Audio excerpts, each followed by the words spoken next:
Olá, bom dia, boa noite, boa manhã para todo mundo aí, com quando quer que você esteja assistindo isso.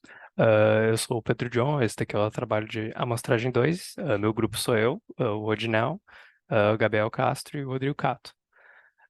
Aqui a gente tem um trabalho sobre as funções Survey Core e Survey Plot. Ok, primeiro vamos falar um pouco sobre o banco. A gente escolheu um banco do jogo de cartas de trunfo, de versão de dinossauros, que já deve ser muito familiar para muitos de vocês, é um ótimo jogo. Uh, esse jogo tem 32 cartas, a gente tem 32 observações do nosso banco. A gente tem aqui todas as variáveis que tem no banco, o número da carta, a letra da carta, e daí outras informações especificamente do dinossauro em si, mas primeiro vamos falar do número e da letra, porque eles são interessantes, porque é isso que a gente vai usar para fazer a amostragem AC2. Aqui a gente tem 8 números, de 1 a 8.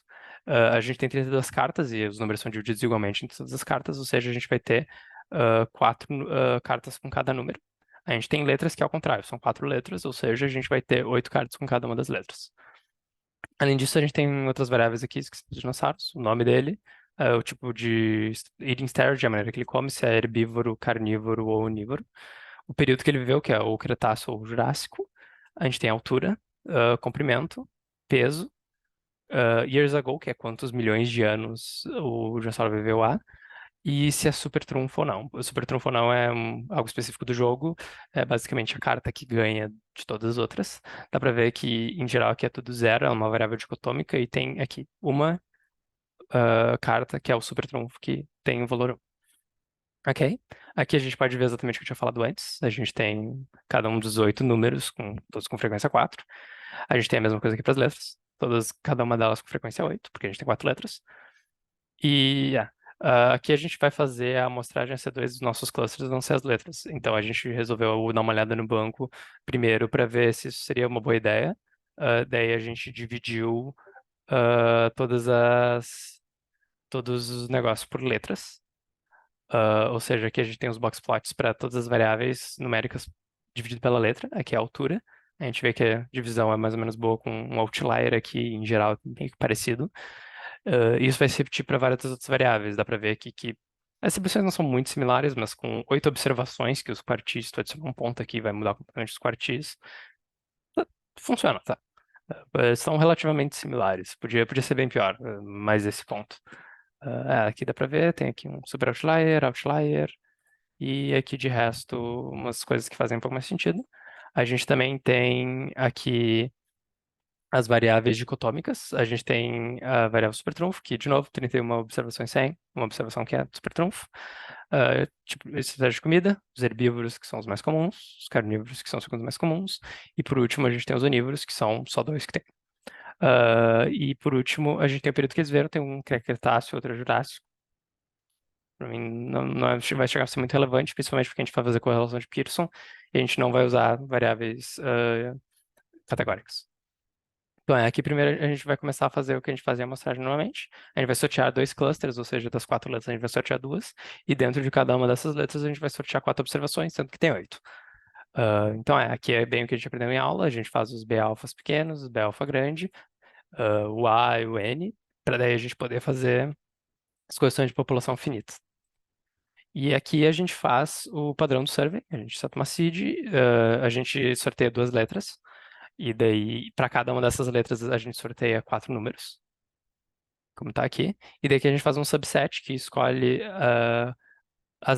apenas aquelas variáveis, aquelas observações que tem a letra correta, que está na letra 1 aqui, e também tem um número correto sorteado para a letra 1, ou para pegar também as variáveis da letra 2, que estão na letra 2 e também estão no vetor de números 2. Aqui a gente faz o survey design, bem que nem a gente aprendeu, simples. E daí aqui primeiro a gente vai para a nossa primeira função, que é o survey core. A gente tem o weight e height, só um exemplo. Aqui ele faz por algum motivo ele faz isso por fórmula, daí fica meio estranho, mas tu bota as duas variáveis que tu quer aqui. E aqui a gente tem o cluster, que é o objeto do survey que ele dá aqui.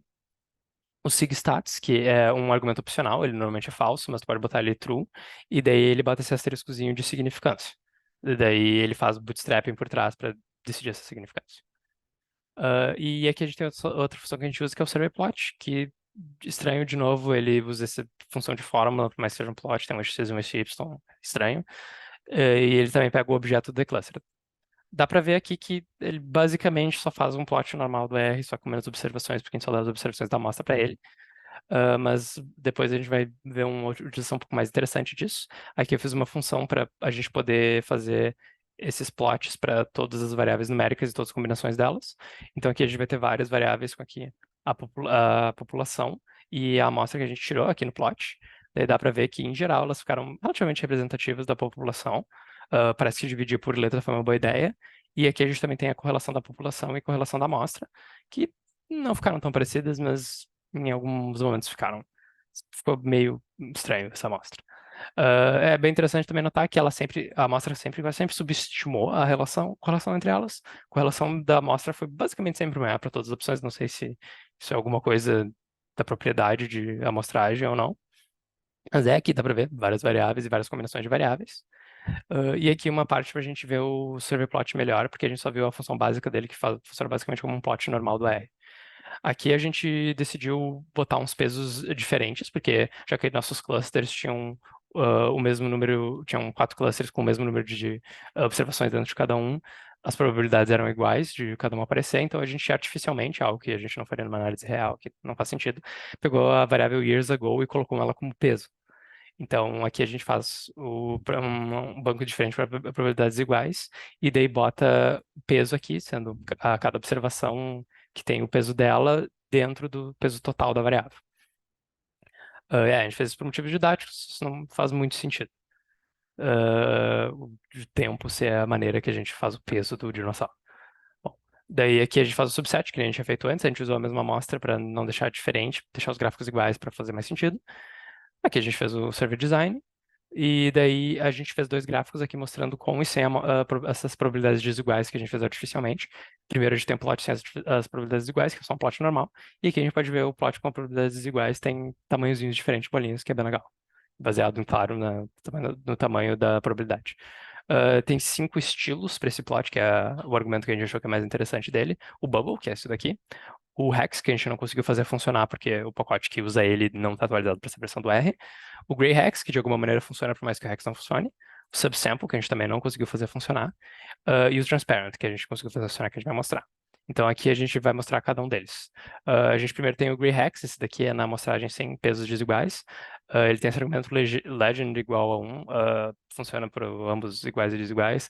Fica estranho, se tu bota muito grande, a legenda fica muito grande, e daí fica horrível de ler, a legenda já é grande da maneira que ela é. Se tu bota um menor, ele também faz algo de errado que não dá muito legal. Então, não é um argumento muito bom. Aqui a gente pode ver que todos são mais ou menos da mesma cor, com exceção desse hexzinho aqui, que é porque tem várias observações no mesmo lugar, perto demais, que ele não pode fazer 2 hexes diferentes. E daí aqui na de probabilidades desiguais a gente pode ver que tem um pouco mais de variedade nas cores. É meio sutil, mas essas daqui mais de cima ficaram mais claras e essas aqui de baixo ficaram um pouco mais escuras. Então, e aqui o que é mais fácil de interpretar, que é o do transparent. Fica meio difícil de ver aqui nesse primeiro, mas vai ficar bem melhor no outro. Mesma coisa, mesmas variáveis, estilo transparente. Ele tem esse argumento alfa, que é o alfa mínimo e o máximo que ele vai dar, baseado nas probabilidades. Eu coloquei de 1 e 0.1 aqui, e daí isso é uma função interessante, que por causa que todas as probabilidades são iguais, acho que ele só pegou a média, então todos os pontos nesse primeiro gráfico têm transparência de 0.55, e daí fica estranho. Mas isso faz muito mais sentido, fica muito melhor quando a gente leva em consideração as probabilidades desiguais aqui no segundo gráfico.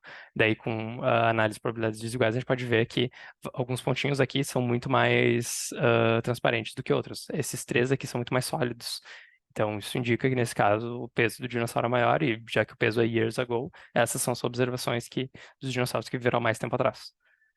Então, é basicamente isso. Esses foi todos os argumentos e funções, quer dizer, todas as 2 funções que a gente tinha que fazer e todos os argumentos que a gente achou relevantes e interessantes de ser usados. Tem alguns outros argumentos que não eram coisas mais técnicas de vezes de bootstrap ou o plot, ele aceita quase todos os argumentos de plot normal que o R aceita, tipo main, que é dar o título, essas coisas.